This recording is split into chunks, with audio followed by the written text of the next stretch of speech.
Hey everybody, Brett Rice, Core Vision Financial Group, coming to you today with another episode in our video series on financial topics.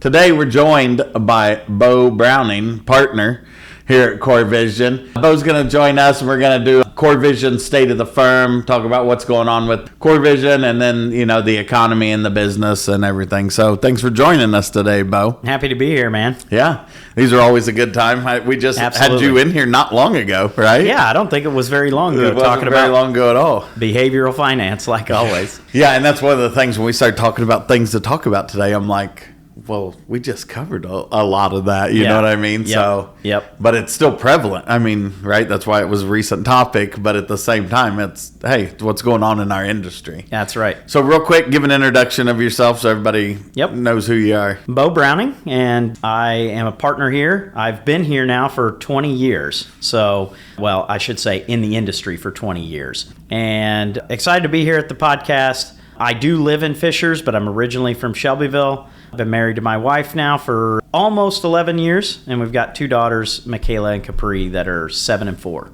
So you forgot to throw in Michaela, softball champion. Yes, she won. She won her 8U softball championship this past weekend, and she had the most joy ever. So that was something awesome to see as a parent. All right, so let's jump right into State of the Firm for Core Vision. What's going on in here locally in Core Vision? What's going on with the business? What's in the economy? What can we expect the rest of the year? Yeah, so 2025, it feels like we're flying. Right. I don't know. When did we start these podcasts? Like 4 years ago? This is number 59, I think. Crazy. Yeah, crazy. So, and that's one a month, right? Yeah. So 60, 5 years ago. Wow. What's going on with us? Well, right now we actually have our 7th intern that has come on board here this summer. Braden Jones, he is helping us out with some project work. He's learning a lot to take back to college. He goes to IU. So we're excited about that. That's been kind of a continuing tradition. I think the first time that we had an intern here, we were all kind of like, what are we going to do? What are we going to provide, for work and training and education? And we figured it out. We stumbled through and made a good program, I think. And since that, we've been able to offer that to, obviously multiple kids that have been in college. And I think we have a good framework when they come in now. We have that, that list that it's like, here's all the topics we're going to cover. And I think, for the most part, that touches all the big things. And you get an intern who comes into your office, like, hey, you got to spend some time with this guy. Oh my gosh, what are we going to talk about? Yep. And then you're like, oh no, here's the list. This is what we need to talk about. And I think it's things that they're so young, right? That getting them exposure to this information now, I mean, I really believe can change their entire life. It absolutely can. And I think a few of our interns are in the financial industry. They may not be exactly doing what we're doing, but they are in finance. And I think that had an impact on them, I hope. Yeah. And, you're right. The nice part here is there's 11 of us. That intern is going to spend time with every single one of those 11 people at some point, and maybe multiple times, to get exposure and experience with not only the financial advisors here, but the admin staff, the compliance officer, the marketing director. So getting exposure into a couple of different realms, I think, is very valuable for them. But we, again, are very proud that we've been able to do that, and the experience, we hope, is second to none here. And we've been fortunate. We've had someone inquire about that internship every year, and we've been happy to do it. Yeah, I think you're right. I think we're probably batting about 50% of our interns are in the financial industry to some level now. Yep. I hadn't thought about that. As soon as you said it, I was doing some quick math in my head, and I was like, yeah, we're almost 50%. Yep. And all of them, really good kids. Yeah. We were rattling off. We all remember all of their names. And so they had an impact on us, too. Yeah, for sure. We've also had one high school student. They've got a program where the student can choose kind of the industry that they have an interest in. And we've had one join us last year, and I believe we have some interest again this year from another student. So that usually takes place in like late fall, early winter. So we will see if we can't have another person in here, another student, and have an impact that way too as well on the high school level. Yeah, I'm a huge fan of the program. I go to the high school a couple times a year, teach like personal finance to kids. So I'm all about getting high school kids involved in this because, like I said, the earlier they can get this information and start using it, I mean, it can totally change their lives. Absolutely. You mentioned something, going to the high school having an impact there, right? And I think about our community involvement. All 11 of us. Oh, for sure.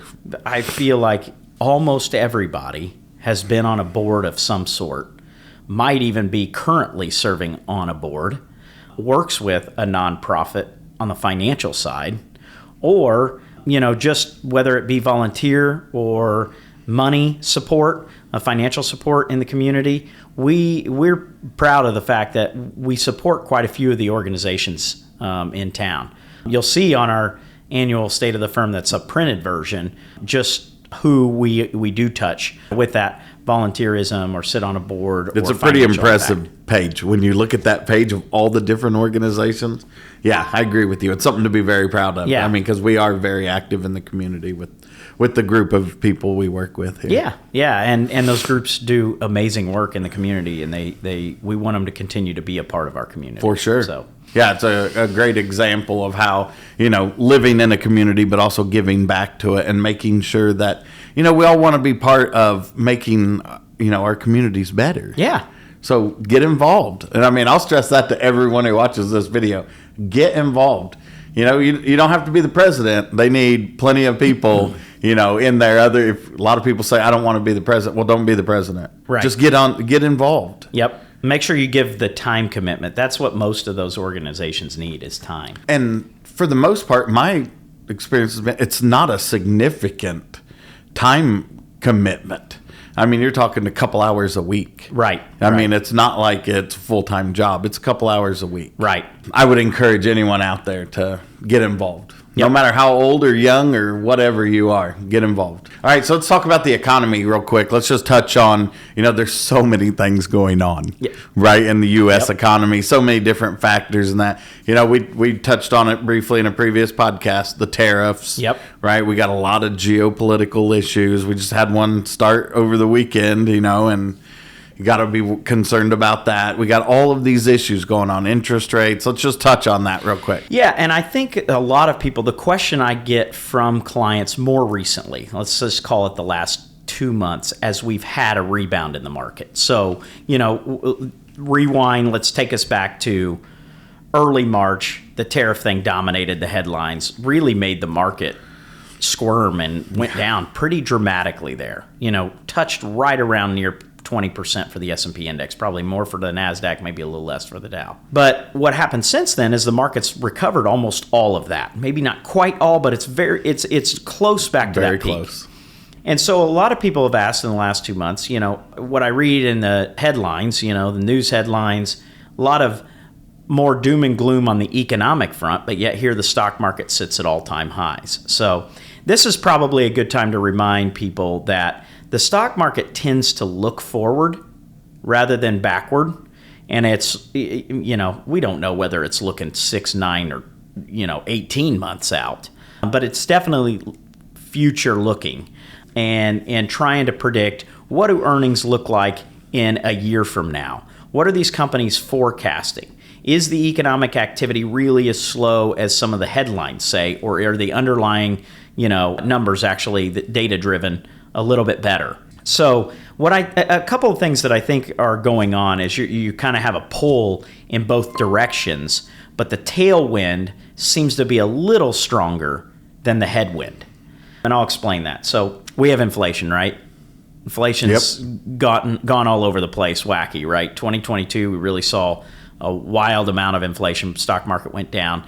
We've been coming down ever since, and now we're in a pretty good spot. We're getting close to that 2% target. I think the last reading was 2.1 over the last 12 months, something like that. Yeah, it was near there. Yeah, it's getting very close. Their preferred measure, which is not actually the CPI headline that we all look at. So that's been coming down. Well, the market has been expecting now for 2 years. Of course, the Fed did a little bit of rate cuts there about a year ago. But the market's been expecting more rate cuts. That expectation has kind of floated the market along quite a bit. It's keeping it somewhat propped up because the market is thinking it's not a matter of if, it's a matter of when. And the market definitely wants more cuts now. And again, let's talk about why does the market want cuts? You and I were discussing that beforehand. Yeah. So, and I recently had a conversation with a client that was like, I don't understand why we just don't cut rates. And it's like, well, you got to understand the other side of that. Are we going to go right back up to inflation? Going to go right back up because now it's cheaper to borrow money? Yep. So then people feel more willing to take on debt, or companies to spend because the debt's cheaper. So then the price of everything, because now there's more money in the system, everybody's willing to spend it. So then the prices start creeping back up. And it's like, you talked about the inflation number coming down.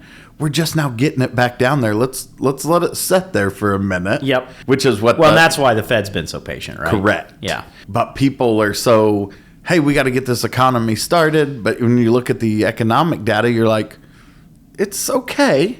Yep. Right. We're not in a recession. Doesn't look like, the probability of a recession now is, I think, under 30%. Right. That also swung wildly. Yeah. Back in March with the tariff thing, went up to like 70%, and now it's back down to 30. So we've kind of had this weird time period of almost a V-shaped recovery with the stock market and kind of a settling down of those fears that were going on in the early March. And you talk about a soft landing. Yeah. Right. When they talk about that. Is that what we're experiencing? It's possible. Yep. But the thing that's crazy is we won't know that till we're 3 or 2 quarters past that. That's right? exactly right. Yep. So you're like, well, we've been talking about thing? landing for 2 years again. 2 years. And so we're in a pattern of softish landing, but I'm not sure we've finished yet because the Fed still has work to do. But let's go back to your point of people want interest rates to come down. We've been talking about it. And why does our president want the interest rate to come down? Well, that's another dynamic. National debt is at an all-time high, as it has been for the last 50 years. Yeah. It seems like it doesn't go down, it goes up. And we owe interest payments on that debt. Well, the last time we financed a big chunk of that debt, we did it at like 0.9%. Before we did those rate hikes that got us all the way up to 5%, we financed that at just below 1%. Well, if that debt is coming due again for refinance, just imagine it like your house came due for refinance 5 years after you first financed it. So you had an adjustable rate. That's exactly right. Well, now you're going to be in a world of hurt if you go from a little less than 1 to paying 4%, 4.5%. Yeah. It's going to make that payment significantly more. And you're talking about paying interest on trillions of dollars. Well, and who finances that? All of us as taxpayers. Yeah, for sure. And so, again, that will put us in a position where it could hurt government spending, consumption, those types of things. And so that is a little bit the worry if we don't get some relief on the interest rate front, that could be a little bit painful. But the Fed doesn't want to jump the gun on it just for that, because they don't want the crack in the economy and have inflation go right back up. So again, we're in this holding pattern, this dynamic position of, and I think the market believes it's going to get what it wants, but that can always be set up for a little bit of failure too. I mean, it can be successful, but it could be set up for failure if it doesn't get what it wants. It could be short-term success and then immediately put you right back into a bad situation. Right. And all of these people are all trying to balance all these huge things. I mean, we look at it from our personal budget side, but imagine if you were doing it on the federal level. Yes. And you're like, a 0.5% interest rate cut could put us, the ripple effects of that are super significant. Right. I mean, from mortgage rates to CD rates to savings, all of those things are impacted by that. Well, we talk in millions as personal finance, right? Yeah. That's about the highest point we go. In that kind of world of finance, you're above billions. You're in trillions. Yeah. what's next? Like, we are in a time period of where those dollar amounts, that number almost is like your brain can't wrap around it. I mean, how much it actually the is. number of zeros. Yeah. I mean, the math Hurts is our crazy. head. Yeah, for sure. I mean, you're talking 4% on trillions of dollars. Yep. Tens of trillions of. That number is just astronomical. Yeah, yeah. So it becomes a very big deal. Yes, it does. For all of us. For everybody. And we want to make sure that people are aware that there are risks out there. There are things that we have to discuss that are potential risks. And so that we can build and construct a portfolio that matches, people's risk tolerance, time horizon. I know we talk about that a lot, but it's super important to be diversified, because what the U.S. is experiencing also isn't what every country overseas is experiencing. So we like to make sure that we're diversified, country of origin, asset classes, those types of things, because you can see differentiated returns from all those asset classes. Yes, it's going to bring down your peak potential return, but it certainly is going to lift your trough return as well, which is what we want to do to make sure that people are saving as much money during times of economic stress and still making a good penny when markets are good. You talk about diversification, right? This year's an example of why we keep ex-US in the portfolio. I know. Right? It's been like 15 years of talking about you still need to have exposure to this. And finally, international is outperforming the U.S. Right. Not that that's necessarily what we want. We're still U.S. heavy and most concentrated in most of our portfolios. But to see that actually have some outperformance is a nice relief, because we've been exposed to it. Yeah. For the better part of 2 decades. Right. And, that's part of the conversation on, a lot of times clients are like, why do I have stuff outside the United States? I don't know anything about it. And you're like, well, they're names you've heard of. Yep. Right? You go through that. It's about education.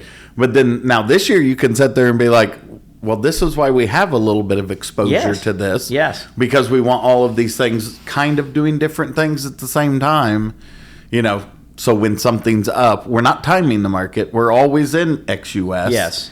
But now's the time for it to help our portfolio. Yeah, well, and large cap U.S. and mid cap U.S. have significantly outperformed small cap U.S. over the last 4 to 5 years.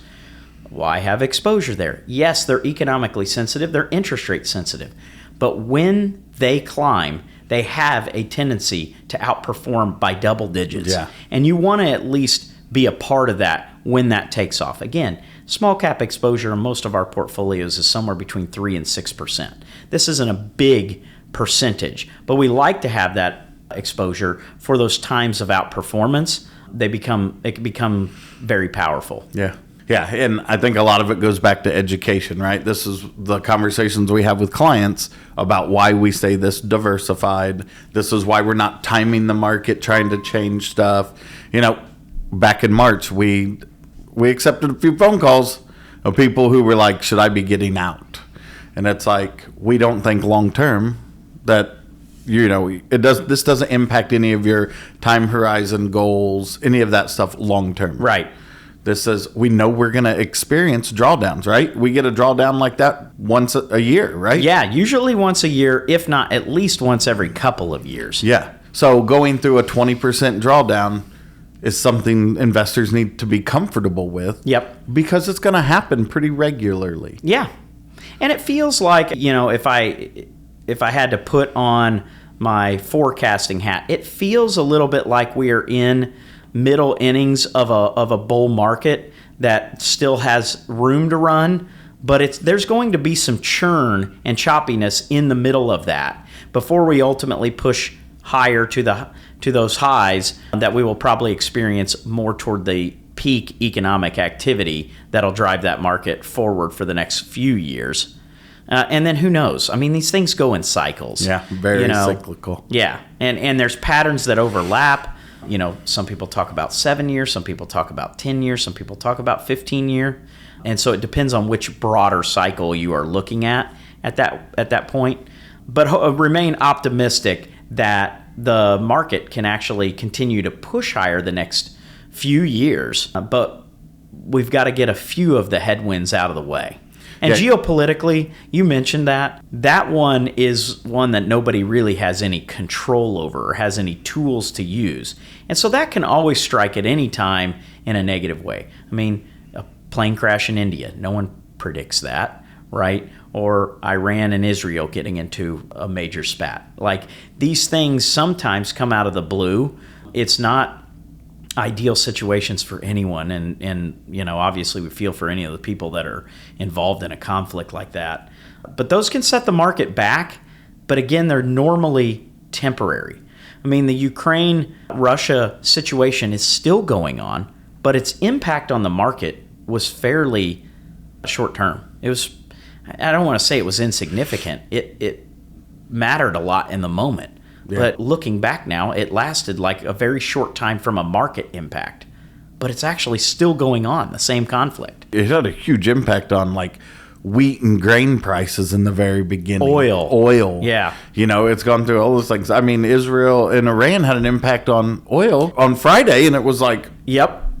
Okay. Yeah. You know, you got to be aware of all of that stuff. Yep. Just because, you know, I was trying to wrap my head around it, and I'm like, well, I don't even think Iran sells oil on the global market. So how's that impact it? Well, you're just like, well, a conflict, missiles going over countries that do. Yeah. Right. Maybe, doesn't allow for shipment. Right. It can impact, you know, shipping, production. I mean, all kinds of things. Yeah. Yeah. So you start thinking about that, you know.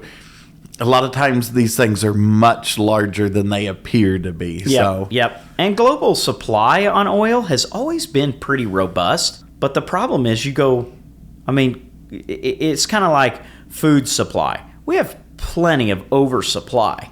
But you go 2 weeks with a conflict like that and no shipping or production, your supply is going to take a massive hit. Because again, let's go back to those trillions, billions. The amount that people consume is so great you can't. It's not Brett going to put 15 gallons of gas in his car. Right. It's that multiplied by 7 billion cars on the road. Worldwide. Like that. That's where you're starting to talk about how much impact those numbers can actually have. And we all just experienced this coming out of COVID. Right? It isn't that Absolutely. long ago. Supply chain. Remember that? The supply chain was so disrupted. Oh, so disrupted. I don't think any of us... And it only took like 3 to 4 weeks for it to just be in shambles. Yeah. And probably had stuff on the shelves, plenty of stock, but it runs out real quick. Yeah. Remember the run on toilet paper? Oh my gosh, yeah. Oh yeah. I don't want to remember that. Yeah, that's funny. Any other topics you want to touch on before we wrap up? Actually, I do. I apologize. From a marketing standpoint, a couple of things. We are going to make some updates to the website. I haven't done that in a few years. So Core Vision's going to get a fresh update on the website, some new pictures, things like that. We had a videographer help us out with a little bit of content. So you should see some good things there. We continue to always look at our technology stack and make sure that it's up to par. LPL is rolling out some technology that'll help with retirement planning.